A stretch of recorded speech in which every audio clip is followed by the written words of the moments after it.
ഉദ്യോഗാർത്ഥികളെ, ടെക്നോളജിയുടെ പുതിയൊരു വീഡിയോയിലേക്ക് ഏവർക്കും സ്വാഗതം. ഇന്ന് നമ്മൾ ഇവിടെ ചർച്ച ചെയ്യാൻ പോകുന്നത് അസിസ്റ്റന്റ് മോട്ടോർ വെഹിക്കിൾ ഇൻസ്പെക്ടർ അഥവാ AMVI ആർക്കൊക്കെ അപേക്ഷിക്കാം, അതിന്റെ ഫിസിക്കൽ സ്റ്റാൻഡേർഡ്സ്, മെഡിക്കൽ സ്റ്റാൻഡേർഡ്സ്, അതിന്റെ പ്രീവിയസ് അഡ്വൈസ് ഡീറ്റെയിൽസ്, ദെൻ അതിന്റെ സിലബസ് എന്താണ് തുടങ്ങിയ വിശദ വിവരങ്ങളാണ് നമ്മൾ ഇവിടെ ഡിസ്കസ് ചെയ്യാൻ പോകുന്നത്. അപ്പൊ നമുക്ക് അധികം വൈകാതെ കൂടുതൽ വിവരത്തിലേക്ക് പോകാം. ഇപ്പൊ നമ്മൾ ഏതൊരു പോസ്റ്റിന് അപ്ലൈ ചെയ്യുമ്പോഴും നമ്മൾ ആദ്യം അറിഞ്ഞിരിക്കേണ്ടത് അതിന്റെ ഡിപ്പാർട്ട്മെന്റ്, പോസ്റ്റിന്റെ പേര്, അങ്ങനെയുള്ള കാര്യങ്ങൾ നമ്മൾ അറിഞ്ഞിരിക്കണം. അപ്പോൾ ഡിപ്പാർട്ട്മെന്റ് നോക്കിയാൽ മോട്ടോർ വെഹിക്കിൾ ഡിപ്പാർട്ട്മെന്റ് ആണ്, അതെല്ലാവർക്കും അറിയാവുന്ന കാര്യം തന്നെയാണ്. ദെൻ പോസ്റ്റിന്റെ പേര് assistant motor vehicle inspector. Scale of pay നോക്കിക്കഴിഞ്ഞാൽ 45,600 തൊട്ട് 95,600 വരെയാണ്. ഡയറക്റ്റ് റിക്രൂട്ട്മെന്റ് ആണ്. ഏജ് ലിമിറ്റ് നിങ്ങൾ കൃത്യമായിട്ട് മനസ്സിലാക്കുക. 21 തൊട്ട് 36 വയസ്സ് വരെയാണ് ജനറൽ കാൻഡിഡേറ്റ്സിന്. ബാക്കിയുള്ള കമ്മ്യൂണിറ്റി വൈസ് റിസർവേഷൻ ആപ്ലിക്കബിൾ ആണ്. SC/ST കാൻഡിഡേറ്റ്സിന് 5 വർഷം, OBC 3 വർഷം ഏജ് റിലാക്സേഷൻ ആപ്ലിക്കബിൾ ആണ്. അത് നിങ്ങൾ കൃത്യമായിട്ട് മനസ്സിലാക്കുക. അപ്പൊ ഇനി വരുന്ന നോട്ടിഫിക്കേഷന്റെ കാര്യങ്ങളാണ് ഞാൻ പറയുന്നത്. കാര്യം ഇപ്പോഴും ഓൾറെഡി ലിസ്റ്റ് എക്സിസ്റ്റിംഗ് ആണ്. അതിന്റെ കാര്യങ്ങളൊക്കെ നമ്മൾ വീഡിയോയിൽ തന്നെ നമ്മൾ ഡീറ്റെയിൽ ആയിട്ട് പറയുന്നതായിരിക്കും. ഇതിന്റെ ക്വാളിഫിക്കേഷൻ നിങ്ങൾ കൃത്യമായിട്ട് മനസ്സിലാക്കിയിരിക്കണം. നോട്ടിഫിക്കേഷൻ പ്രകാരം തന്നിരിക്കുന്നത് നമുക്ക് SSLC ഉണ്ടായിരിക്കണം. അതോടൊപ്പം തന്നെ 3 ഇയർ ഡിപ്ലോമ എന്തിലൊക്കെയാണ്? ഒന്നുകിൽ ഓട്ടോമൊബൈല്, അല്ലെങ്കിൽ മെക്കാനിക്കൽ എഞ്ചിനീയറിംഗ്, അതുമല്ലെങ്കിൽ അതിന് തത്തുല്യമായ യോഗ്യത. അതോടൊപ്പം തന്നെ നമുക്ക് എന്തുണ്ടായിരിക്കണം? ഒരു വാലിഡ് ഡ്രൈവിംഗ് ലൈസൻസ് ഉണ്ടായിരിക്കണം. എന്തിന്റെയൊക്കെയാ? മോട്ടോർ സൈക്കിൾ ഉണ്ടായിരിക്കണം, അതേപോലെ തന്നെ ഹെവി ഗുഡ്സ് വെഹിക്കിൾ ഉണ്ടായിരിക്കണം, ദെൻ ഹെവി പാസഞ്ചർ വെഹിക്കിൾ. ഇപ്പൊ നമുക്ക് ഡിപ്ലോമ ഇൻ മെക്കാനിക്കൽ അല്ലെങ്കിൽ ഓട്ടോമൊബൈൽ അല്ലെങ്കിൽ അതിന് തത്തുല്യമായ യോഗ്യത, അതോടൊപ്പം തന്നെ നമുക്ക് വാലിഡ് ആയിട്ടുള്ള ഡ്രൈവിംഗ് ലൈസൻസ് എന്തിലൊക്കെയാണ്? ഹെവി ഗുഡ് വെഹിക്കിൾ ഉണ്ട്, ഹെവി പാസഞ്ചർ വെഹിക്കിൾ ഉണ്ട്, അതോടൊപ്പം തന്നെ നമുക്ക് മോട്ടോർ സൈക്കിളിന്റെ ഡ്രൈവിംഗ് ലൈസൻസ് ഉണ്ടായിരിക്കണം. അത് നിങ്ങൾ കൃത്യമായിട്ട് മനസ്സിലാക്കുക. അപ്പൊ നമ്മൾ ഇതിന്റെ ക്വാളിഫിക്കേഷന്റെ കാര്യം നിങ്ങൾക്ക് മനസ്സിലായെന്ന് വിചാരിക്കുന്നു. അതിനോടൊപ്പം തന്നെ ഇതൊരു യൂണിഫോം പോസ്റ്റ് ആണ്, എല്ലാവർക്കും അറിയാം അല്ലെ? മെക്കാനിക്കൽ അല്ലെങ്കിൽ ഓട്ടോമൊബൈൽ ഡിപ്ലോമ പഠിച്ച ആൾക്കാരുടെ ഒരു ഡ്രീം പോസ്റ്റ് ആണ്, ഒരു യൂണിഫോം പോസ്റ്റ് ആണ്. എല്ലാവരും ആഗ്രഹിക്കുന്ന ഒരു പോസ്റ്റ് ആണ്. പഠിച്ചിറങ്ങിയ എല്ലാ കുട്ടികളും ആഗ്രഹിക്കുന്ന ഒരു പോസ്റ്റ് ആണ്. നമുക്കറിയാം ഇതിന് തൊട്ട് മുമ്പുള്ള നോട്ടിഫിക്കേഷന്, ഇപ്രാവശ്യത്തെ അല്ല, ഇതിന് തൊട്ട് മുമ്പുള്ള 2015 നോട്ടിഫിക്കേഷന് ഇതിന് എന്ത് വേണമായിരുന്നു? നമുക്ക് ഹെവി ലൈസൻസ് കൂടാതെ നമുക്ക് വർഷം എക്സ്പീരിയൻസ് ഒക്കെ വേണമായിരുന്നു. അപ്പം ഒരുപാട് ഉദ്യോഗാർത്ഥികൾ ഇതിന് വേണ്ടിയിട്ട് ഒരു വർഷം എക്സ്പീരിയൻസ് ഒക്കെ എടുത്ത ഒരുപാട് ഉദ്യോഗാർത്ഥികളുണ്ട് അല്ലെ? അപ്പൊ അത് എന്താണ് നമുക്ക് മനസ്സിലാക്കി തരുന്നത്? എല്ലാ കുട്ടികളുടെയും, അതായത് ഡിപ്ലോമ അല്ലെങ്കിൽ ഡിപ്ലോമ മെക്കാനിക്കൽ അല്ലെങ്കിൽ ഓട്ടോമൊബൈൽ പഠിച്ച കുട്ടികൾക്ക് അത്രയും പാഷനാണ് ഈ ഒരു ജോലിയിലേക്ക് എത്താൻ, അത്രയും ആഗ്രഹമാണ്, അവരുടെ ഒരു ഡ്രീം പോസ്റ്റ് ആണ്. അത് നിങ്ങൾ കൃത്യമായിട്ട് മനസ്സിലാക്കുക. അപ്പോൾ നമ്മൾ ആ ഡ്രീം പോസ്റ്റിലേക്ക് നമുക്ക് അപ്ലൈ ചെയ്യാൻ പറ്റുമോ എന്ന് നമുക്ക് അറിയണമെങ്കിൽ അതിന്റെ അക്കാഡമിക് ആയിട്ടുള്ള യോഗ്യതകൾ മാത്രം പോരാ. ഇതൊരു യൂണിഫോം പോസ്റ്റ് ആയതുകൊണ്ട് ഇതിന് ഫിസിക്കൽ സ്റ്റാൻഡേർഡ്സ് വേണം. അത് നിങ്ങൾ കൃത്യമായിട്ട് മനസ്സിലാക്കുക. എന്താണ് ഫിസിക്കൽ സ്റ്റാൻഡേർഡ്സ് ഇതിനകത്ത് പറയുന്നത്? must be physically fit and shall possess the following minimum physical standards. Male കാൻഡിഡേറ്റിന് അവർ പറയുന്നത് എന്താണ്? ഹൈറ്റ് 165 സെന്റിമീറ്റർ, അതേപോലെ തന്നെ ചെസ്റ്റ് 81 സെന്റിമീറ്റർ നോർമലി, പിന്നെ 5 സെന്റിമീറ്റർ നമുക്ക് എക്സ്പാൻഡ് ചെയ്യാൻ പറ്റണം. ഇത് മെയിൽ കാൻഡിഡേറ്റിന്റെ ആണ്. ഫീമെയിൽ കാൻഡിഡേറ്റിന് ചെസ്റ്റിന്റെ സ്റ്റാൻഡേർഡ് ഇല്ല, പകരം അവർക്ക് ഹൈറ്റ് എത്രയാണ്? 152 സെന്റിമീറ്റർ ഉണ്ടായിരിക്കണം. ഇതിനകത്ത് തന്നെ റിലാക്സേഷൻ ഉണ്ട്. SC/ST കാൻഡിഡേറ്റ്സിന് ഇതിനകത്ത് റിലാക്സേഷൻ ഉണ്ട്. മെയിൽ കാൻഡിഡേറ്റ് ആണെങ്കിൽ എന്ത് മതി? 160 സെന്റിമീറ്റർ ഹൈറ്റ് മതി. ദെൻ ഫീമെയിൽ കാൻഡിഡേറ്റ്സ് SC/ST ആണെങ്കിൽ അവർക്ക് എന്താണ്? 150 സെന്റിമീറ്റർ അവർക്ക് ഹൈറ്റ് മതി. അപ്പൊ നമ്മൾ മനസ്സിലാക്കേണ്ട കാര്യം, നമുക്ക് ഡിപ്ലോമ മെക്കാനിക്കൽ ഓർ ഓട്ടോമൊബൈൽ അല്ലെങ്കിൽ അതിന് തത്തുല്യമായ യോഗ്യത, അതോടൊപ്പം തന്നെ നമുക്ക് ലൈസൻസ് വേണം. എന്തിന്റെയൊക്കെയാണ്? മോട്ടോർ സൈക്കിളിന്റെ വേണം, ഹെവി പാസഞ്ചറിന്റെ വേണം, ഹെവി ഗുഡ്സ് വെഹിക്കിൾ വേണം. അതുകൂടാതെ ഇവർ പറയുന്ന ഫിസിക്കൽ സ്റ്റാൻഡേർഡ്സ് ആയിട്ട് എന്തൊക്കെയാണ് പറയുന്നത്? മെയിൽ കാൻഡിഡേറ്റ് ആണെങ്കിൽ 165 സെന്റിമീറ്റർ, ഫീമെയിൽ കാൻഡിഡേറ്റ് ആണെങ്കിൽ ഹൈറ്റ് എത്രയാണ്? 152 സെന്റിമീറ്റർ. മെയിൽ കാൻഡിഡേറ്റ്സിന് ചെസ്റ്റിന്റെ ഒരു സ്റ്റാൻഡേർഡ് പറയുന്നുണ്ട്, മിനിമം 81 സെന്റിമീറ്റർ നോർമൽ ആയിട്ട് വേണം.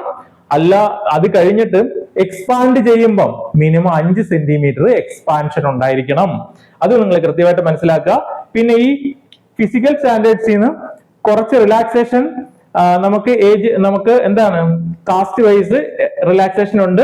ഷെഡ്യൂൾഡ് കാസ്റ്റിനും ഷെഡ്യൂൾഡ് ട്രൈബിനും മെയിൽ കാൻഡിഡേറ്റിന് എന്താണ് പറഞ്ഞിരിക്കുന്നത്? ഹൈറ്റ് 160 മതി. അതേപോലെ തന്നെ ഫീമെയിൽ കാൻഡിഡേറ്റ്സ് ആണെങ്കിൽ 150 മതി. അത് നിങ്ങൾ കൃത്യമായിട്ട് മനസ്സിലാക്കുക.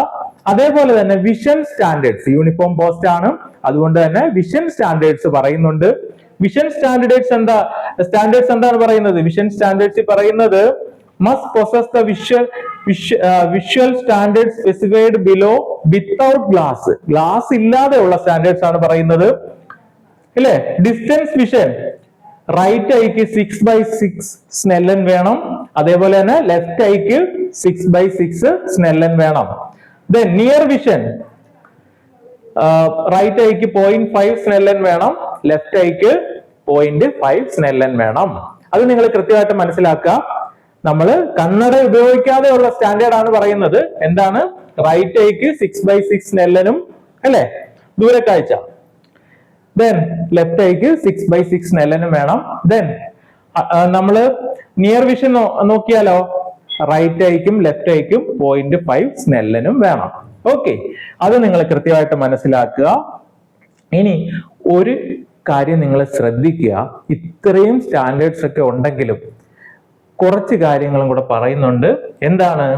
നമുക്ക് കൃത്യമായിട്ടുള്ള കാഴ്ച ഉണ്ടായിരിക്കണം എന്നുള്ള കാര്യം പറയുന്നുണ്ട്. അതോടൊപ്പം തന്നെ കളർ ബ്ലൈൻഡ്നെസ്, അതേപോലെ തന്നെ കോങ്കണ്ണ്, അതേപോലെ തന്നെ കണ്ണിനോ കൺപോളകൾക്കോ വേറെ എന്തെങ്കിലും കേടുപാടുകളോ അങ്ങനെയുള്ള കാര്യങ്ങളൊക്കെ ഉണ്ട് എങ്കിൽ അതെല്ലാം അയോഗ്യതയായിട്ട് കണക്കാക്കുന്നതാണ്. കൃത്യമായിട്ട് മനസ്സിലാക്കുക. ഈ പറയുന്ന കാര്യങ്ങൾ കൂടാതെ അവർ പറഞ്ഞൊരു നോട്ടായിട്ട് തന്നെ പറയുന്നുണ്ട്. എന്താണ്? കളർ ബ്ലൈൻഡ്നെസ് പറ്റത്തില്ല, അല്ലെ? നമ്മുടെ 2 കണ്ണിനും നന്നായിട്ടുള്ള കാഴ്ച ഉണ്ടായിരിക്കണം. കളർ ബ്ലൈൻഡ്നെസ് പാടില്ല. കോങ്കണ്ണ്, അതേപോലെ തന്നെ കണ്ണിനോ കൺപോളയ്ക്കോ മറ്റ് അനാരോഗ്യമൊന്നും ഉണ്ടാകാൻ പാടില്ല.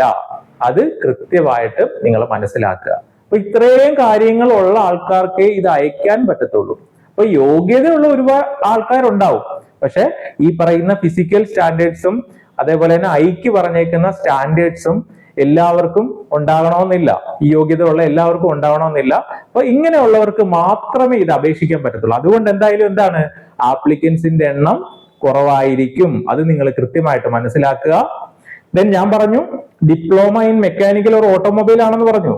അപ്പൊ അതിൽ തന്നെ ഡിപ്ലോമയ്ക്ക് ഉയർന്ന യോഗ്യത, ഫോർ എക്സാമ്പിൾ ബിടെക്കോ എംടെക്കോ ഒക്കെ ഉള്ളവർക്കും എന്ത് ചെയ്യാം? അപ്ലൈ ചെയ്യാം. അത് നിങ്ങൾ കൃത്യമായിട്ട് മനസ്സിലാക്കുക. ഡിപ്ലോമക്കാർക്ക് മാത്രമുള്ള പോസ്റ്റ് അല്ല. എന്താണ്? ബിടെക്കുകാർക്കോ അതിന് മുകളിൽ യോഗ്യത ഉള്ളവർക്കോ എന്താണ് ഈ പറഞ്ഞ ക്വാളിഫിക്കേഷന് ഈക്വലന്റ് അല്ലെങ്കിൽ ഹയർ ആയിട്ട് വെച്ച് അപ്ലൈ ചെയ്യാൻ പറ്റുന്ന യോഗ്യത ഉള്ളവർക്കെല്ലാം അപ്ലൈ ചെയ്യാൻ പറ്റും. ഓക്കെ, അപ്പൊ അത് നിങ്ങൾ കൃത്യമായിട്ട് മനസ്സിലാക്കുക. നിങ്ങളുടെ ഐ സ്റ്റാൻഡേർഡ്സ് പറയുന്നതുകൊണ്ട് നിങ്ങൾ തന്നെ ഒഫ്താൽമോളജിയിൽ അതിൽ സ്പെഷ്യലൈസ് ചെയ്തിട്ടുള്ള ഒരു അസിസ്റ്റന്റ് സർജനി കുറയാത്ത യോഗ്യതയുള്ള ആളിന്റെ ഡോക്ടറിന്റെ തന്നെ നമ്മൾ എന്ത് വേണം? ഈ സർട്ടിഫിക്കറ്റ് നമ്മൾ ഹാജരാക്കണം. ഓക്കെ അല്ലെ? ഡോക്യുമെന്റ് വെരിഫിക്കേഷൻ സമയത്ത് നമ്മൾ എന്ത് ചെയ്യണം? ഈ പറയുന്ന വിഷൻ സ്റ്റാൻഡേർഡ്സ് അസിസ്റ്റന്റ് സർജനി കുറയാത്ത ഒരു ഒഫ്താൽമോളജി സ്പെഷ്യലൈസ് ചെയ്തിട്ടുള്ള ഡോക്ടറിൽ നിന്ന് നമ്മൾ ഗവൺമെന്റിന്റെ ഡോക്ടറിന്റെ നിന്ന് നമ്മൾ എന്ത് ചെയ്യണം? ഈ സർട്ടിഫിക്കറ്റ് പ്രൊഡ്യൂസ് ചെയ്യണം. ഓക്കെ, അപ്പോൾ ഇതിന്റെ കാര്യങ്ങളൊക്കെ നിങ്ങൾക്ക് ഏകദേശം ധാരണയായല്ലോ. ഇനി നമ്മൾ ഇതിന്റെ എക്സാമിന്റെ സ്റ്റേജുകൾ നമുക്ക് നോക്കാം. എക്സാമിന്റെ സ്റ്റേജുകൾ, ഇതിന്റെ പ്രീവിയസ് അഡ്വൈസ് ഡീറ്റെയിൽസിലേക്ക് പോകുന്നതിന് മുമ്പേ എക്സാം പാറ്റേൺ, ഓക്കെ, എക്സാമിന്റെ എത്ര സ്റ്റേജസ് ഓഫ് എക്സാം ഉണ്ടെന്നുള്ളത് നോക്കാം. നമ്മുടെ റിക്രൂട്ട്മെന്റിന് എത്ര സ്റ്റേജസ് ഉണ്ടെന്ന് നോക്കാം. നമുക്കറിയാം, ഒരു OMR പരീക്ഷ, സർട്ടിഫിക്കറ്റ് വെരിഫിക്കേഷൻ, OMR പരീക്ഷയുണ്ട്. OMR പരീക്ഷയിൽ ഷോർട്ട് ലിസ്റ്റ് ആകുന്ന ആൾക്കാരെ സർട്ടിഫിക്കറ്റ് വെരിഫിക്കേഷൻ ഉണ്ട്. ദെൻ എന്തുകൊണ്ട് ഈ ഫിസിക്കൽ സ്റ്റാൻഡേർഡ്സിന്റെ ഒരു വെരിഫിക്കേഷൻ ഉണ്ട്. അതെന്താണ്? നമ്മുടെ ശാരീരിക യോഗ്യത അവർക്ക് ചെക്ക് ചെയ്യാനായിട്ട് ഒരു ഫിസിക്കൽ മെഷർമെന്റ് ഉണ്ട്. അത് നിങ്ങൾ കൃത്യമായിട്ട് മനസ്സിലാക്കുക. എന്തൊക്കെയുണ്ട്? OMR പരീക്ഷ, ഫിസിക്കൽ മെഷർമെന്റ്, സർട്ടിഫിക്കറ്റ് വെരിഫിക്കേഷൻ, അതിലും ക്ലിയർ ചെയ്യുന്ന ആൾക്കാർക്ക് എന്തുകൊണ്ട്? ഇന്റർവ്യൂ ഉണ്ട്. അപ്പൊ നിങ്ങൾ കൃത്യമായിട്ട് മനസ്സിലാക്കുക. OMR പരീക്ഷ, physical measurement, then certificate verification, interview, ഇത്രയാണ് ഇതിന്റെ എക്സാമിന്റെ സ്റ്റേജസ്. ഇനി നമുക്ക് ഇതിനെ കഴിഞ്ഞ പ്രാവശ്യം നടന്ന അഡ്വൈസസിനെ പറ്റി നോക്കാം. അപ്പൊ അഡ്വൈസസിനെ പറ്റി നോക്കാൻ നേരത്ത് നമ്മൾ കൃത്യമായിട്ട് മനസ്സിലാക്കേണ്ട കാര്യം കഴിഞ്ഞ പ്രാവശ്യത്തെ കാറ്റഗറി നമ്പർ 517/2022. ദെൻ എക്സാം നടന്നതോ 26/5/2023 അന്ന് എത്ര പേര് അപ്ലൈ ചെയ്തായിരുന്നു? 10,787 പേര് അപ്ലൈ ചെയ്തു. റാങ്ക് ലിസ്റ്റ് നിലവിൽ വന്നത് 2/9/2024 ഏകദേശം ഒരു വർഷത്തോളമായി. ദെൻ അന്നത്തെ കട്ട് ഓഫ് മാർക്ക് 59.67 ആയിരുന്നു. എക്സാമിന് ലഭിച്ച മാക്സിമം മാർക്ക് 83.33 ആയിരുന്നു. ദെൻ ഇന്റർവ്യൂവിന് ലഭിച്ച മാക്സിമം മാർക്ക് 13 ആയിരുന്നു. ലാസ്റ്റ് അഡ്വൈസ് നടന്നത് 29/7/2025. അപ്പൊ നിങ്ങൾ ചോദിക്കും, റാങ്ക് ലിസ്റ്റ് വന്നിട്ട് ഒരു കൊല്ലം പോലും ആയില്ലല്ലോ എന്ന്. അപ്പൊ നമുക്കറിയാം ഇപ്പോഴത്തെ PSCയുടെ ഒരു ട്രെൻഡ് അനുസരിച്ചിട്ട് നമ്മുടെ ഒരു റാങ്ക് ലിസ്റ്റ് തീരുന്നതിന് മുമ്പേ അടുത്ത നോട്ടിഫിക്കേഷൻ വരും, അല്ലെ? നോട്ടിഫിക്കേഷൻ വരും, പിന്നെ പരീക്ഷ നടത്തണം, ഈ ഫിസിക്കൽ മെഷർമെന്റ് നടത്തണം, ഇന്റർവ്യൂ ഒക്കെ നടത്തണം. ഇത്രയും കാര്യങ്ങൾ പൂർത്തിയായാലേ ഈ റാങ്ക് ലിസ്റ്റ് തീരുമ്പം അടുത്ത റാങ്ക് ലിസ്റ്റ് വരാൻ പറ്റത്തുള്ളൂ. അതുകൊണ്ട് ഈ വർഷം വരുമെന്ന് ഞാൻ പറയുന്നില്ല, കാര്യം ഒരു വർഷം ആവുന്നേ ഉള്ളൂ. അടുത്ത വർഷം പകുതിയെങ്കിലും ആകുമ്പോൾ, അതായത് 2026 പകുതിയെങ്കിലും ആകുമ്പോൾ പുതിയ നോട്ടിഫിക്കേഷൻ വരാനായിട്ടുള്ള സാധ്യത കൂടുതലാണ്. അത് നിങ്ങൾ കൃത്യമായിട്ട് മനസ്സിലാക്കുക. ഇതുവരെ എത്ര പേർക്ക് അഡ്വൈസ് കിട്ടി? 104 പേർക്കാണ് ഇതുവരെ അഡ്വൈസ് കിട്ടിയത്. റാങ്ക് ലിസ്റ്റിന്റെ സ്റ്റാറ്റസ് എന്താണ്? റാങ്ക് ലിസ്റ്റ് എന്ന് തീരും? 1/9/2024 റാങ്ക് ലിസ്റ്റ് തീരും. അപ്പൊ അത് കഴിഞ്ഞിട്ടല്ല നമുക്ക് പുതിയ നോട്ടിഫിക്കേഷൻ വരുന്നത്, അതിനൊക്കെ മുൻപേ വരും. അപ്പൊ നമ്മൾ എന്തായാലും കൃത്യമായിട്ട് അതിനു മുമ്പേ പഠിച്ചു തുടങ്ങിയിരിക്കണം. നിങ്ങൾ എത്രയും പെട്ടെന്ന് പഠിച്ചു തുടങ്ങാനേ ഞാൻ പറയത്തുള്ളൂ. കാര്യം ഈ വർഷം അവസാനം വരുമെന്ന് നമുക്ക് പ്രതീക്ഷിക്കാൻ പറ്റത്തില്ല, പക്ഷെ അടുത്ത വർഷം ആദ്യ മാസങ്ങളിൽ നമുക്ക് നോട്ടിഫിക്കേഷൻ പ്രതീക്ഷിക്കാം. അത് നിങ്ങൾ കൃത്യമായിട്ട് മനസ്സിലാക്കുക.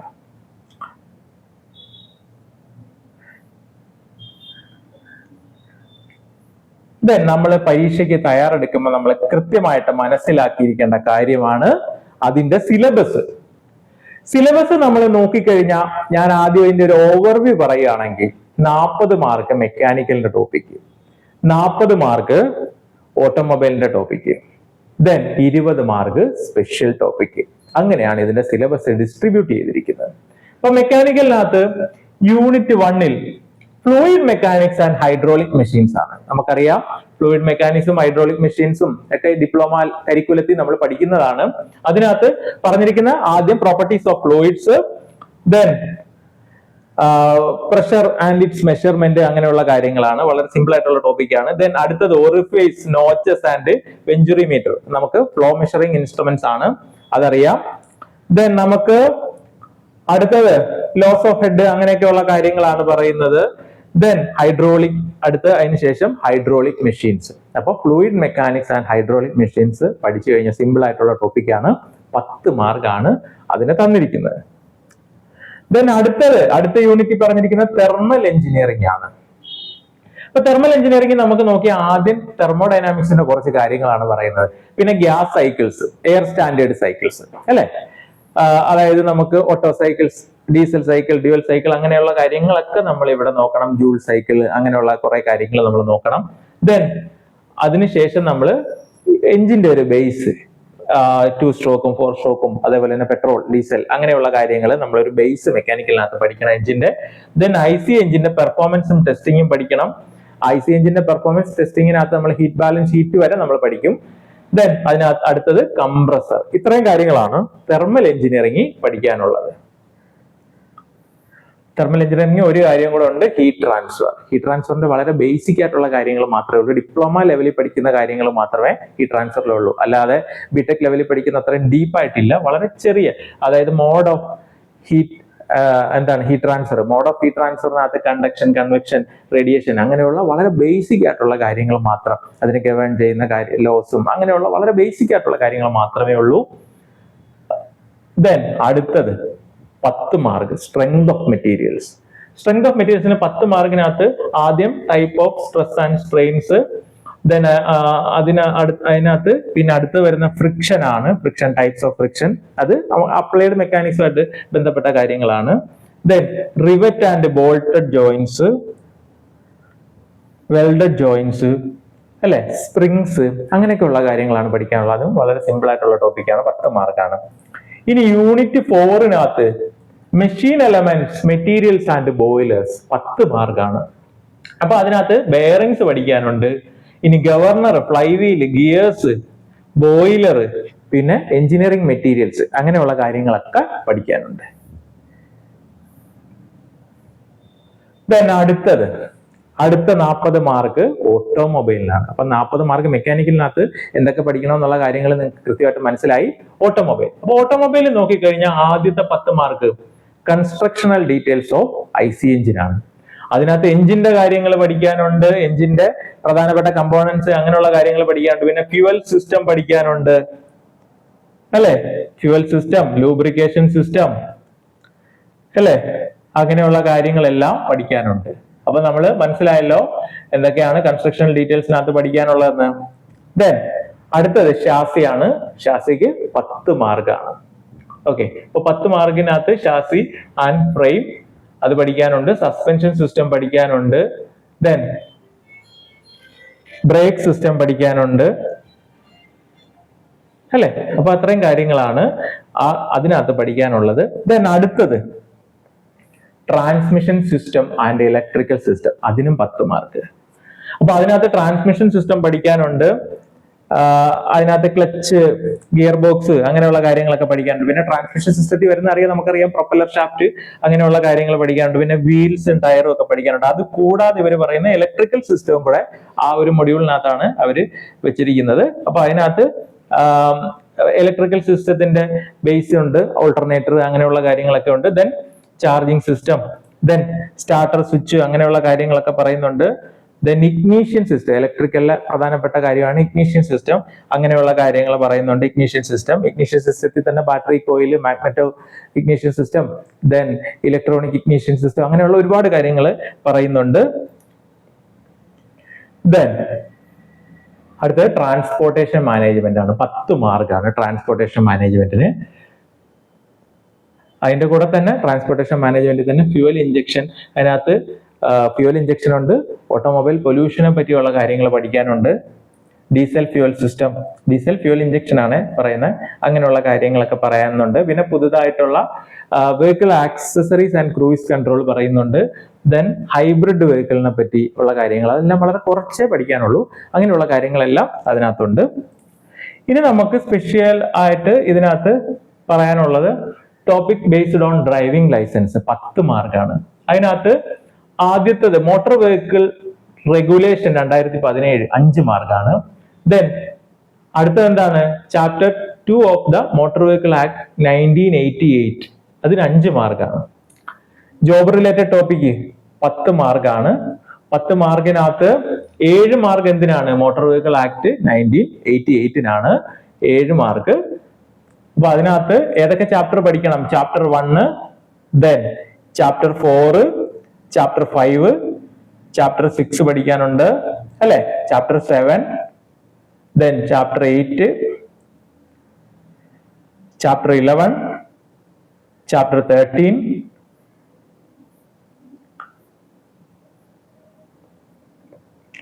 ദെൻ ചാപ്റ്റർ 14 അല്ലെ. അത്രയും കാര്യങ്ങൾ പഠിക്കാനുണ്ട്. അടുത്ത 3 മാർക്കിന് പഠിക്കാനുള്ളത് Kerala motor vehicle taxation act ആണ്. അത് 1976, 3 മാർക്കാണ്. അപ്പൊ ഇത്രയും കാര്യങ്ങളാണ് സിലബസിൽ പഠിക്കാനുള്ളത്.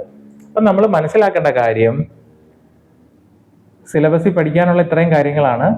അപ്പൊ നമ്മൾ നോക്കുമ്പോൾ സിലബസ് ഇത്തിരി ലെങ്തിയാണ് അല്ലെ. കാര്യം എന്താ, മെക്കാനിക്കലുകാർക്കും ഓട്ടോമൊബൈലുകാർക്കും അയക്കാൻ പറ്റുന്ന പോസ്റ്റാണ് ഡിപ്ലോമക്കാർക്ക് അല്ലെ. അപ്പൊ അവരുടെ ഡിപ്ലോമയിൽ പഠിച്ചിട്ടുള്ള കാര്യങ്ങളെല്ലാം ഉൾപ്പെടുത്തിയിട്ടുണ്ട്. അപ്പോൾ സിലബസിനെ പറ്റി ഒരു ധാരണയായി അല്ലെ. ഇനി നിങ്ങൾ പ്രീവിയസ് ക്വസ്റ്റ്യൻ ഒക്കെ എടുത്തു വെച്ച് നോക്കിക്കഴിഞ്ഞാൽ പരീക്ഷ എങ്ങനെയാണ്, ക്വസ്റ്റ്യന്റെ പാറ്റേൺ, അങ്ങനെയുള്ള കാര്യങ്ങളൊക്കെ നിങ്ങൾക്ക് മനസ്സിലാവും. അപ്പോൾ നിങ്ങൾ മനസ്സിലാക്കേണ്ട കാര്യം, ഇതൊരു എല്ലാവരും ആഗ്രഹിക്കുന്ന ഒരു ഗ്ലാമറസ് ആയിട്ടുള്ള പോസ്റ്റാണ്, സമൂഹത്തിലെ അംഗീകാരം, ഒരു യൂണിഫോം പോസ്റ്റ്. അത് ആഗ്രഹിക്കുന്ന ഡിപ്ലോമ, ഞാൻ ഈ പറയുന്ന മെക്കാനിക്കൽ അല്ലെങ്കിൽ ഓട്ടോമൊബൈൽ ക്വാളിഫിക്കേഷൻ ഉള്ളവർ, ഈ പറയുന്ന ഫിസിക്കൽ സ്റ്റാൻഡേർഡ്സും ഹൈ സ്റ്റാൻഡേർഡ്സും ഒക്കെ ആയിട്ടുള്ള ആൾക്കാർ, ഫിസിക്കലി ഫിറ്റ് ആയിട്ടുള്ള ആൾക്കാർ, അവർക്ക് പറ്റിയ ഏറ്റവും മികച്ച പോസ്റ്റ് എന്ന് തന്നെ പറയും. ഡിപ്ലോമക്കാരന് കേരള PSC ഡിപ്ലോമ ഓട്ടോമൊബൈൽ അല്ലെ മെക്കാനിക്കൽ പഠിച്ച ഇതുപോലെ ഹെവി ലൈസൻസും ഫിസിക്കൽ സ്റ്റാൻഡേർഡ്സ് എല്ലാം മീറ്റ് ചെയ്യുന്നവർക്ക് കിട്ടാവുന്ന ഏറ്റവും മികച്ച പോസ്റ്റ്. അപ്പൊ നമ്മള് ഡിഗ്രിക്കാർക്കാണ് SI, അതേപോലെ തന്നെ നമ്മുടെ ഈ ഡിപ്ലോമക്കാർക്ക് അതേ സ്കെയിൽ ഓഫ് പേയില അത്രയും വർക്ക് പ്രഷറും ഒന്നും ഇല്ലാത്ത ഗ്ലാമറസ് പോസ്റ്റ്, അതിനേക്കാൾ മികച്ചതെന്ന് വേണമെങ്കിൽ പറയാം. അങ്ങനെയുള്ള ഒരു പോസ്റ്റാണ് AMV. അപ്പൊ നിങ്ങൾ അതിനെ തയ്യാറെടുക്കുമ്പോൾ നിങ്ങൾ മനസ്സിലാക്കേണ്ട കാര്യം, നമുക്ക് വെറുതെ തയ്യാറെടുത്താൽ പോരാ. ഒന്നാമത്തെ കാര്യം, മെക്കാനിക്കലും ഓട്ടോമൊബൈലും പഠിക്കണം. അപ്പൊ നമുക്ക് വളരെ കൃത്യമായ പ്ലാനിങ്ങോടെ വ്യക്തമായ തയ്യാറെടുപ്പ് വേണം. അപ്പോ അതിന് അങ്ങനെ തയ്യാറെടുക്കുന്നവര് എത്രയും പെട്ടെന്ന് ഏതൊരു വലിയ ലക്ഷ്യത്തിന് നമ്മൾ എന്ത് വേണം, നമുക്കൊരു ഷോർട്ട് ടൈം പ്ലാൻ പോരാ, ഒരു ലോങ് ടൈം പ്ലാൻ വേണം. അപ്പൊ നമുക്ക് നോട്ടിഫിക്കേഷൻ 2026 പ്രതീക്ഷിക്കാം. അപ്പൊ ഈ 2026 നോട്ടിഫിക്കേഷൻ വന്നിട്ട് നമ്മൾ പരീക്ഷയ്ക്ക് പഠിക്കാന്ന് വിചാരിച്ചാൽ നമുക്ക് 6 മാസം പോലും പിന്നെ പരീക്ഷയ്ക്ക് ഇടയ്ക്ക് ഗ്യാപ്പ് കാണത്തില്ല. അതിനുള്ളിൽ ഈ വലിയ സിലബസ് പഠിക്കുക, ഈ വലിയ ലക്ഷ്യത്തിന് അന്നേരം ആ ഒരു ഷോർട്ട് സ്പാൻ ഓഫ് ടൈമിൽ പ്രിപ്പയർ ചെയ്യാൻ പറ്റത്തില്ല എന്നുള്ളതല്ല, അത് ഒരു ആവറേജ് കാൻഡിഡേറ്റിന്, ആവറേജ് ഉദ്യോഗാർത്ഥിയെ വെച്ച് നോക്കുമ്പോൾ അയാൾക്ക് അത് ഇത്തിരി പാടാണ്. അപ്പൊ അതുകൊണ്ട് നമുക്ക് ഈ ഒരു ജോലി നിങ്ങളുടെ ഡ്രീം ജോബ് ആണെങ്കിൽ നിങ്ങൾ എത്രയും പെട്ടെന്ന് തന്നെ തയ്യാറെടുക്കുക. അപ്പോൾ തയ്യാറെടുക്കുമ്പോൾ നിങ്ങൾക്ക് കൃത്യമായ പ്ലാനിങ് ഉണ്ടായിരിക്കണം, ഒരു സ്ട്രാറ്റജി ഉണ്ടായിരിക്കണം. അപ്പോൾ കറക്റ്റ് ആയിട്ടുള്ള പ്ലാനിങ്, സ്ട്രാറ്റജി, സ്റ്റഡി പ്ലാൻ, ഇത് പ്രകാരം കറക്റ്റ് ഈ പറയുന്ന കണ്ടന്റ് എല്ലാം ഒരു പോർഷൻ പോലും നമ്മൾ വിടാതെ കൃത്യമായിട്ട് പഠിക്കണം. അപ്പൊ നമുക്കറിയാം, കഴിഞ്ഞ AMVI പരീക്ഷയ്ക്ക് ഒരുപാട് കുട്ടികൾ തയ്യാറെടുത്തിട്ടുണ്ടായിരുന്നു. ഈ പറയുന്ന 10,000 അത്ര ആപ്ലിക്കൻസ് ഉണ്ടായിരുന്നു. അതിൽ 9,000 സംതിങ് ആൾക്കാരെ പരീക്ഷയ്ക്ക് കൺഫർമേഷൻ കൊടുത്തുള്ളൂ. അപ്പോൾ അങ്ങനെ ഒരുപാട് ഈ പറയുന്ന ഫിസിക്കൽ കണ്ടീഷൻസും ഈ പറയുന്ന ക്വാളിഫിക്കേഷൻ ഒക്കെ ഉള്ള ഒരുപാട് കുട്ടികൾ തയ്യാറെടുത്ത് അവർ ചൂസ് ചെയ്ത ഒരു ഇൻസ്റ്റിറ്റ്യൂഷനാണ് ടെക് PSC. അപ്പോൾ ഈ കോഴ്സ് കഴിഞ്ഞ പ്രാവശ്യത്തെ AMVI നമുക്കറിയാം 200-ലധികം റാങ്ക് ഹോൾഡേഴ്സ് ആണ് നമുക്ക് മാത്രമുള്ളത്, നമ്മുടെ കുട്ടികളുള്ളത്. നമ്മുടെ ടെക് PSC പഠിച്ച 200-ലധികം വിദ്യാർത്ഥികളാണ് മെയിൻ ലിസ്റ്റിൽ ഉൾപ്പെട്ടിട്ടുള്ളത്. റാങ്ക് ലിസ്റ്റിൽ ആകെ 606 കുട്ടികളെ ഉള്ളൂ. അതിൽ 200-ലധികം കുട്ടികൾ നമ്മുടെ കുട്ടികളാണ്, 1/3 പാർട്ട് നമ്മുടെ കുട്ടികളാണ്. അപ്പോൾ ഞാനത് അത്ര അഭിമാനത്തോടെ പറയുന്നതിന്റെ കാര്യം, കഴിഞ്ഞ പ്രാവശ്യം ഇത് മെന്റർ ചെയ്ത്, ഈ കോഴ്സ് മെന്റർ ചെയ്ത് ചീഫ് മെന്റർ ഞാൻ തന്നെയായിരുന്നു. മെക്കാനിക്കലിലെ ഓൾമോസ്റ്റ് കോഴ്സുകളും ഞാൻ തന്നെയാണ് മെന്റർ ചെയ്യുന്നത്. അപ്പൊ എന്നെ ഇത് കാണുന്ന കുറച്ച് പേർക്കെങ്കിലും അറിയായിരിക്കും, ഞാൻ മെക്കാനിക്കലിലെ കോച്ചിങ് ഒരുപാട് നാളായിട്ട് മെന്റർ ചെയ്യുന്ന ഒരു ആളാണ്. എൻ്റെ പേര് സജീവ് എന്നാണ്. ഞാൻ മെക്കാനിക്കലിൽ തന്നെ ഏകദേശം 30ഓളം കോമ്പറ്റീറ്റീവ് എക്സാംസുകൾ, മെക്കാനിക്കല് അതുപോലെ തന്നെ മെക്കാനിക്കൽ ഓട്ടോമൊബൈൽ റിലേറ്റഡ് ആയിട്ടുള്ള 30ഓളം കോമ്പറ്റീറ്റീവ് എക്സാംസുകൾ ക്ലിയർ ചെയ്തിട്ടുള്ള ആളാണ്. കുറേ ഡിപ്പാർട്ട്മെന്റിൽ നമുക്ക് ഗവൺമെന്റ് സർവീസിൽ തന്നെ ജോലി കിട്ടിയിട്ടുള്ള ആളാണ്. ഇപ്പം ഞാൻ ഈ AMVIയുടെ മെന്ററായിട്ട് ഇപ്പം ഞാൻ പുതുതായിട്ടുള്ള ബാച്ചിന്റെ മെന്ററും ഞാൻ തന്നെയാണ്. അപ്പൊ നിങ്ങൾ അതിൽ മനസ്സിലാക്കേണ്ട കാര്യം, നിങ്ങൾക്ക് എപ്പോഴും ഒരു റൈറ്റ് ഗൈഡൻസും വേണം, കൃത്യമായിട്ടുള്ള ഈ പറയുന്ന ഡീറ്റെയിൽഡ് ആയിട്ടുള്ള ക്ലാസ്സും കിട്ടിക്കഴിഞ്ഞാൽ നിങ്ങളുടെ ടാസ്ക് വളരെ എളുപ്പമാകും, നിങ്ങളുടെ ജോലി വളരെ എളുപ്പമാകും. നിങ്ങൾ എടുക്കേണ്ട എഫോർട്ട് ഞങ്ങളാണ് ഇവിടെ എടുക്കുന്നത്. അപ്പോൾ നിങ്ങൾ എന്ത് ചെയ്താൽ മതി, ഞങ്ങൾ പഠിപ്പിക്കുന്ന കണ്ടന്റ് പഠിക്കുക, നിങ്ങൾക്ക് കൃത്യമായ ഡയറക്ഷനും മെന്റർഷിപ്പും എല്ലാം നമ്മൾ പ്രൊവൈഡ് ചെയ്യും. അങ്ങനെ കഴിഞ്ഞ പ്രാവശ്യം പ്രൊവൈഡ് ചെയ്തതിന്റെ റിസൾട്ടാണ് നമുക്ക് കാണുന്ന റാങ്ക് ലിസ്റ്റിന്റെ 1/3 കുട്ടികളും നമ്മുടെ കുട്ടികൾ തന്നെയാണ്. അപ്പൊ നമ്മുടെ ഓഫ്ലൈൻ സ്റ്റുഡൻസും ഓൺലൈൻ സ്റ്റുഡൻസും എല്ലാം എല്ലാവരെയും നമ്മൾ ഒരേപോലെ നമുക്ക് പറ്റാവുന്ന മാക്സിമം ലെവലിൽ നമ്മൾ പഠിപ്പിച്ചു. അവരാ റിസൾട്ട് നമുക്ക് തരികയും ചെയ്തു. നമ്മുടെ കഴിവല്ല, നമ്മുടെ കുട്ടികളും കൂടെ അത്രയും നമ്മുടെ കൂടെ നിന്ന് നമ്മൾ പറയുന്ന കാര്യങ്ങളൊക്കെ പഠിച്ച് അവർ കൃത്യമായിട്ട് അത് പരീക്ഷയ്ക്ക് അവർക്ക് ആ ഔട്ട്പുട്ട് തരാൻ പറ്റിയോണ്ടാണ് ഇത്രയും വലിയൊരു വിജയം. നമുക്ക് പറയുകയാണെങ്കിൽ കേരളത്തിലെ ഏറ്റവും വലിയ വിജയം, ഏറ്റവും കൂടുതൽ ഉദ്യോഗാർത്ഥികൾ പഠിച്ച ഇൻസ്റ്റിറ്റ്യൂഷനും ഏറ്റവും കൂടുതൽ ഉദ്യോഗാർത്ഥികൾ റാങ്ക് ലിസ്റ്റിൽ, അത് മെയിൻ ലിസ്റ്റിൽ വന്നതും നമ്മുടെ സ്ഥാപനത്തിൽ നിന്നാണ്. അപ്പൊ ഞാനത് പറയുമ്പോഴാ നിങ്ങൾ മനസ്സിലാക്കേണ്ട കാര്യം, നമ്മുടെ കോഴ്സ് അറ്റൻഡ് ചെയ്തവർക്ക് മാത്രമേ നമ്മൾ ഇന്റർവ്യൂ ഗൈഡൻസ് കൊടുത്തിട്ടുള്ളൂ. പുറത്തുള്ള ഒരു ഉദ്യോഗാർത്ഥിക്ക് പോലും ഒരുപാട് ആൾക്കാർ നമ്മളെ വിളിച്ചായിരുന്നു ഇന്റർവ്യൂ ഗൈഡൻസ് വേണമെന്ന് പറഞ്ഞു. നമ്മൾ പറഞ്ഞു നമ്മുടെ കോഴ്സ് എടുത്ത കുട്ടികൾക്ക് എയ്തർ ഓൺലൈൻ അല്ലെ ഓഫ്ലൈൻ കോഴ്സ് എടുത്തവർക്ക് മാത്രമേ നമ്മൾ ഇന്റർവ്യൂ ഗൈഡൻസ് കൊടുത്തിട്ടുള്ളൂ. അല്ലാതെ ഇന്റർവ്യൂ ഗൈഡൻസ് കൊടുത്ത ഒരു കുട്ടിയുടെയും ഫോട്ടോ വെച്ചിട്ട് നമ്മൾ നമ്മുടെ കുട്ടികളാണ് എന്ന് നമ്മൾ പറയാറില്ല. അപ്പൊ നമ്മൾ നമ്മുടെ കോഴ്സ് എടുത്ത കുട്ടികൾക്കും നമ്മുടെ ഒന്നുകിൽ ഓഫ്ലൈൻ അല്ലെ ഓൺലൈൻ കോഴ്സ് എടുത്ത കുട്ടികൾക്ക് നമ്മൾ വേണ്ട എല്ലാ സപ്പോർട്ടും പ്രൊവൈഡ് ചെയ്യുന്നുണ്ട്. ഫുൾ സിലബസിലെ class, full notes, topic wise പരീക്ഷകൾ, ഫുൾ സിലബസ് ബേസ് ചെയ്തിട്ടുള്ള പരീക്ഷകൾ, ലൈവായിട്ടുള്ള ക്ലാസ്സുകളും കൊടുക്കും. റെക്കോർഡഡ് ക്ലാസ് കൂടാതെ ലൈവ് ക്ലാസ് ഉണ്ട്. പരീക്ഷാ തീയതി വരെയും നമ്മൾ ക്ലാസ് കൊടുക്കും. അതായത് ഈ ഒരു കോഴ്സ് എടുത്തു കഴിഞ്ഞാൽ ഈ കോഴ്സിന്റെ വാലിഡിറ്റി 3 ഇയർ ആണ്. എന്ന് വിചാരിച്ച് 3 വർഷം ആവോ എല്ലാ പരീക്ഷ എന്ന് നമ്മൾ മനസ്സിലാക്കേണ്ട കാര്യം എന്താണ്, നമ്മൾ പരീക്ഷാ തീയതി വരെയും നമ്മൾ ഇതിന്റെ വാലിഡിറ്റി കൊടുത്തിരിക്കുകയാണ്. പരീക്ഷാ തീയതി വരെയും നമ്മൾ സപ്പോർട്ടാണ്. നിങ്ങൾ പരീക്ഷ ക്രാക്ക് ചെയ്താൽ നിങ്ങൾക്ക് ഇന്റർവ്യൂ ഗൈഡൻസ് ഫ്രീ ആണ്.